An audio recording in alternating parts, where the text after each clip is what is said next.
United Bricks aus Schottland hat mir ein Päckchen geschickt. Inhalt: Custom Lego Minifiguren, so scharf beprintet, dass mein Tintenstrahler hier im Hause freiwillig in Rente gegangen ist. Thema: Marineinfanterie. Und das hier ist kein Unboxing, das ist eine Landeoperation in meinem Briefkasten.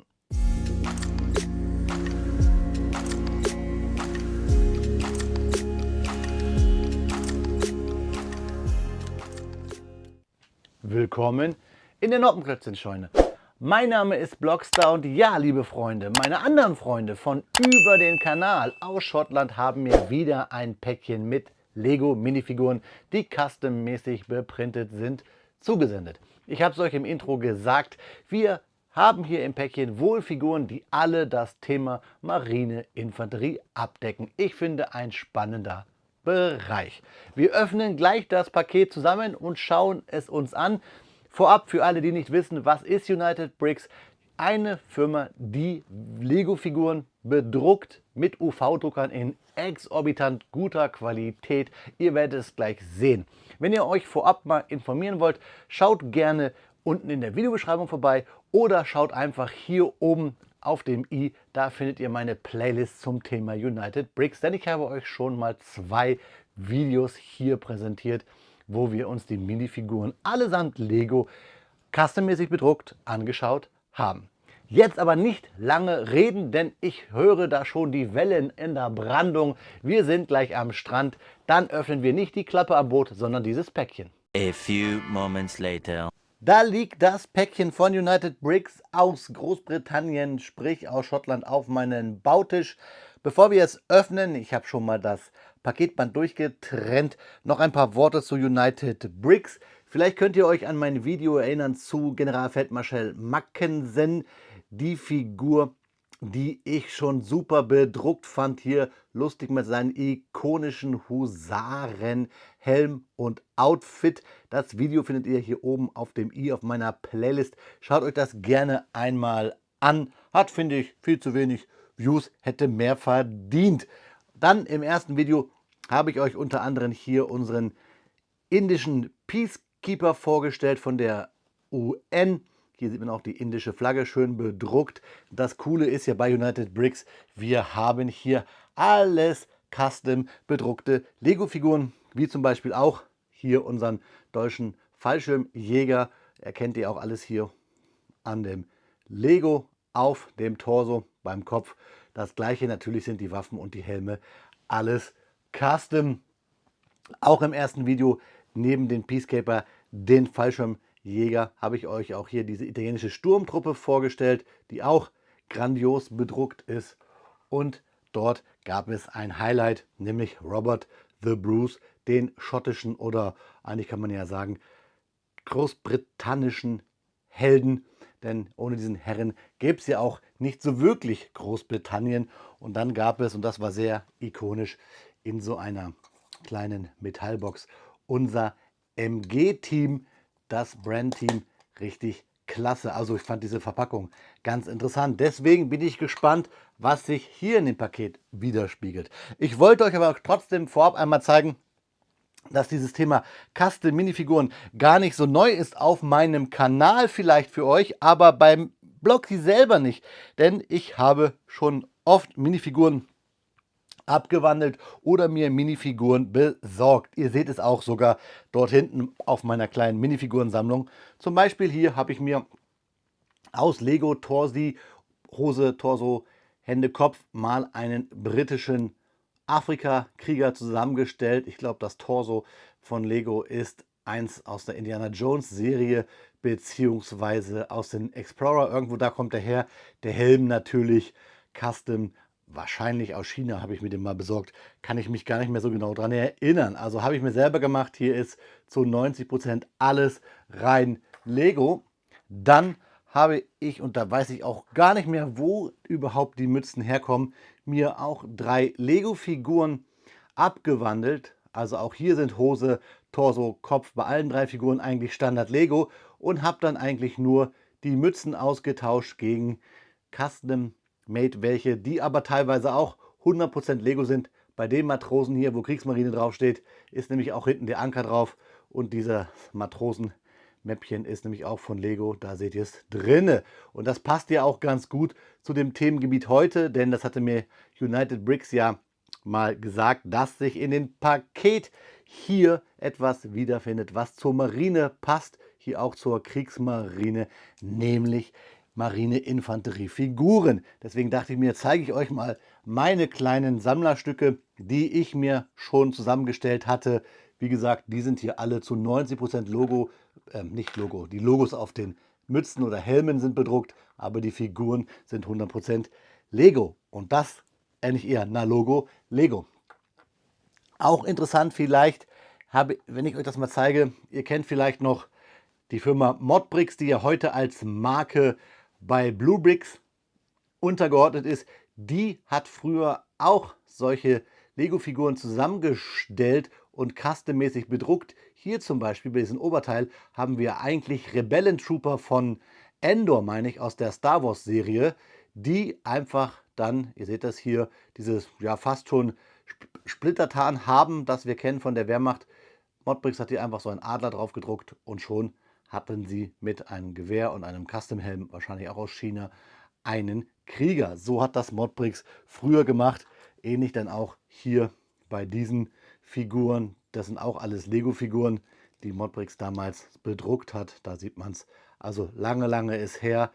Das ist die Geschichte von Modbricks mal gewesen.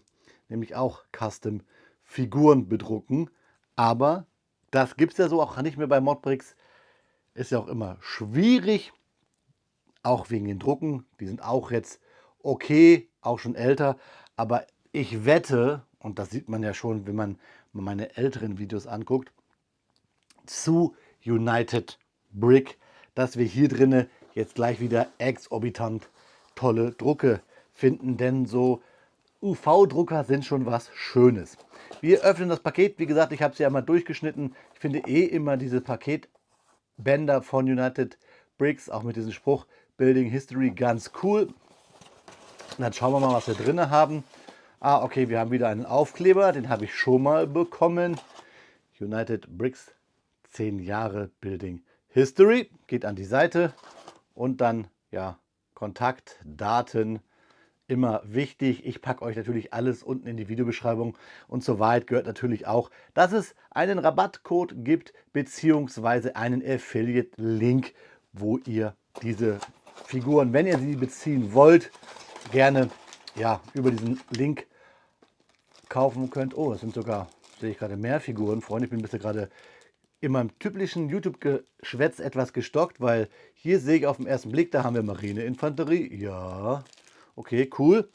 Und dann haben wir hier noch so einen, sieht fast aus wie ein Krieger von Stalker. Irgendwie modern, Spezialeinheit, denn ich sehe das hier so eine typische Heckler und Koch MP4.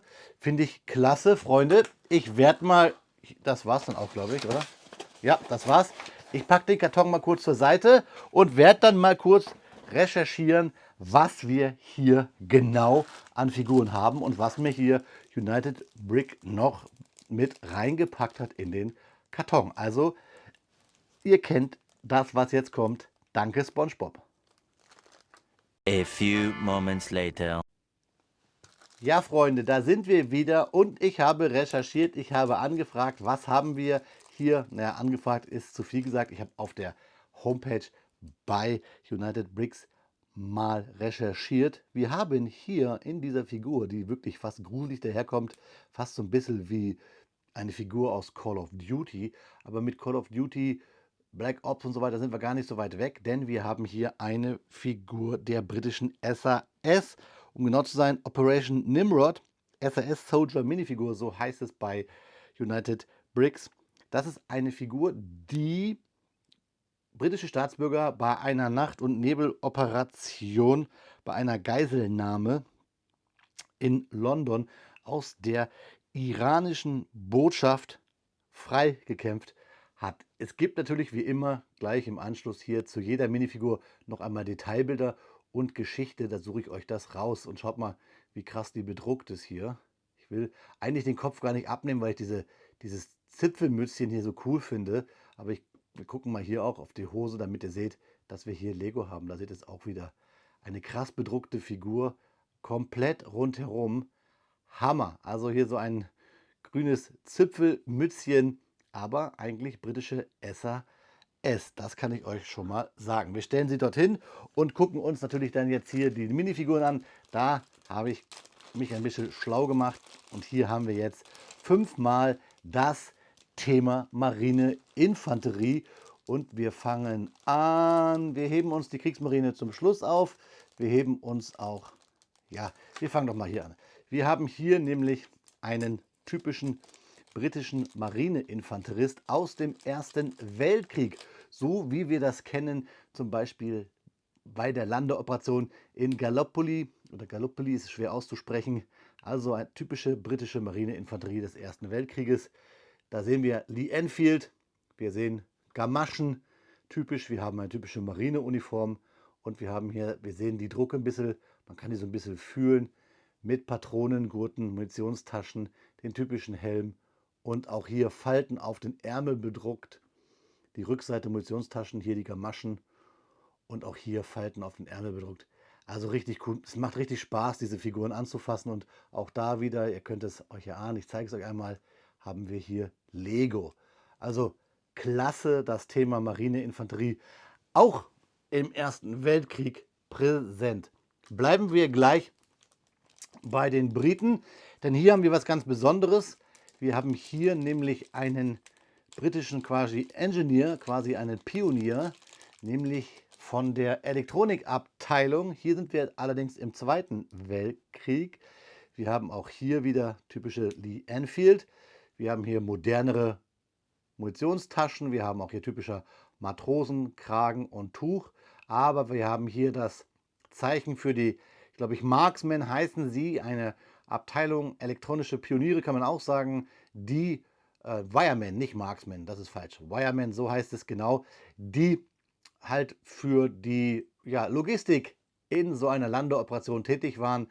Hier sieht man auch den roten Anker und hinten so eine Art Y-Gurt, wie wäre es bei der Wehrmacht, aber hier halt bei den Briten anders. Also diese Herrschaften waren für die Kommunikation zum Kabellegen, Funk, Strom und so weiter in Landeoperationen bei Brückenköpfen waren sie im Einsatz. Finde ich klasse. Und ihr seht auch hier überall Falten drauf bedruckt, dieses Matrosentuch. Und der Herr guckt grimmig rein. Und auch da natürlich nochmal hier, dass ihr seht, auch da haben wir Lego draufstehen. Also alles bedruckte Lego-Teile, bis auf natürlich Helm und das Lee Enfield Gewehr. Was ich spannend finde, ich habe bis jetzt fast immer italienische Sachen dabei gehabt. 3 Pakete, 2-mal Italien. Und auch hier haben wir italienische Marineinfanterie, die wir kennen aus dem Abyssinienkrieg. Und so das Gewehr da in die Hand. So, also ein typisches italienisches Gewehr. Diese Helmform ist auch typisch italienisch. Und dann auch schön bedruckt hier die Stiefel, beziehungsweise auch mit Gamaschen. Hier sogar ein Dolch, die Munitionstaschen, auch typischer Marinekragen. Hier Abzeichen der Brigade, Brotbeutel, auch nochmal das Brigadeabzeichen. Ihr bekommt, wie gesagt, alle Infos zu den Figuren gleich in Anschluss nochmal. Macht einfach Pause bei den typischen Infokarten bei mir, da könnt ihr das gerne nochmal nachlesen. Natürlich habe ich mir die Infos von der Webseite von United Bricks besorgt, da auch gerne nachlesen. Wie gesagt, Link unten in der Videobeschreibung. Natürlich haben diese Figuren dann auch in Tobruk und so weiter in Afrika gekämpft. Ja, und jetzt kommen eigentlich, glaube ich, die 2 Highlight-Figuren, nämlich die sowjetische Marineinfanterie, die man kennt mit typischen schwarzen Uniformteilen. Ich glaube, das ist bis heute sogar so.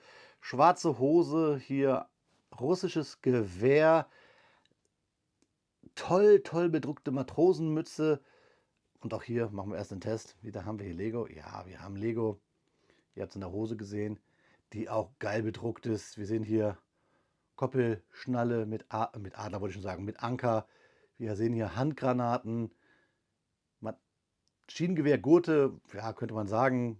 Das typische russische Marineunterhemd. Hier oben Marineinfanterie, Matrosenmütze, die Seite bedruckt. Hier Wasserflasche, Klappspaten und dann halt hier die Bewaffnung. Ja, bekannt zum Beispiel bei, glaube der Belagerung von Sewastopol haben Marine-Infanterieeinheiten gekämpft bzw. verteidigt und natürlich bei der Belagerung von Leningrad. Die Russen haben ja, beziehungsweise die Russen, das ist falsch, die Sowjetunion hat ja die Marine ausgedünnt in Infanterieeinheiten gesteckt. Marine hat jetzt ja nicht so den Fokus gehabt, als die Sowjetunion überfallen wurde.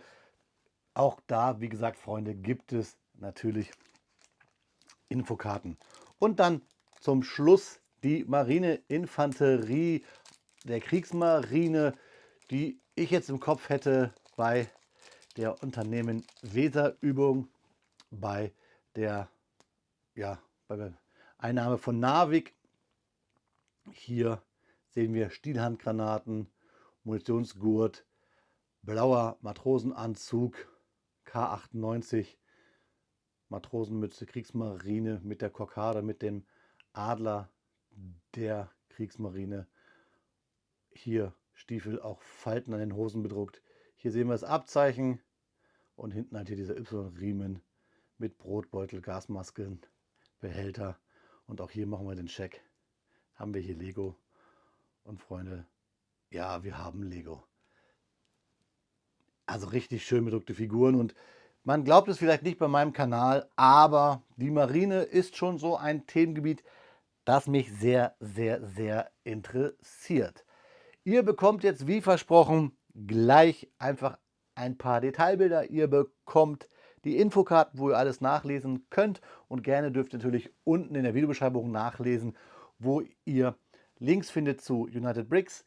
Ein Affiliate-Link, falls ihr dort einkaufen wollt, könnt ihr mich unterstützen. Es kostet dann nicht mehr. Dann kann ich euch noch mehr solcher Videos hier zeigen zu Custom-Figuren. Und ich werde natürlich wieder ein paar Figuren auf den Stapel legen zu denen, die ich dann verlosen werde. Also Freunde, jetzt viel Spaß bei den Infokarten und dann schauen wir uns zum Abschluss in die Augen.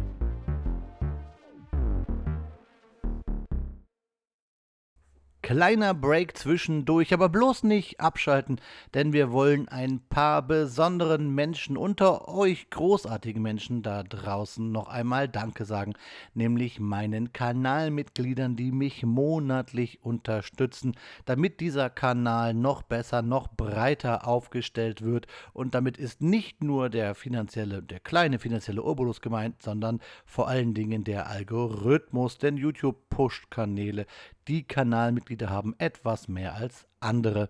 Und deswegen euch da draußen vom Herzen vielen, vielen lieben Dank, dass ihr den Kanal Blockstar mit euren Einsatz hier weiter am Laufen lässt. Ich mache das hier alles aus Hobby, aus Leidenschaft, nicht beruflich. Und daher kann man euch da draußen nicht oft genug Danke sagen, aber logischerweise nicht nur den Kanalmitgliedern, sondern allen, die sich hier für das Thema Klemmbausteine auf meinem kleinen Kanal begeistern. Vielen Dank für euren Einsatz, für eure Unterstützung.